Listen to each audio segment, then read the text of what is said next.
Hi everybody, it's Tina from Tina's Crafty Life. How are you? I hope you're good. I am here with my planner layout for February 1st through the 7th. And what I did here is I used Delusions stickers, Delusions washi tape, some other little stickers I had.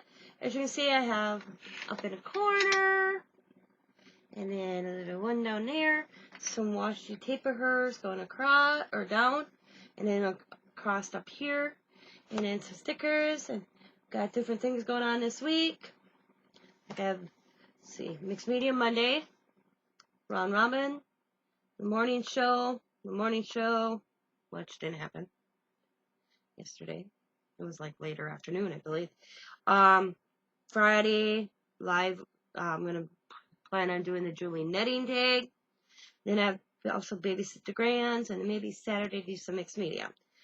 Got more little Delusion stickers here and there. But that's the layout, guys, for the February 1st through the 7th. As always, thank you guys for watching these videos. And if you like them, please give me a thumbs up. If you can't subscribe, please subscribe. As always, be happy, be kind, be safe, be funny, be crafty. Bye for now.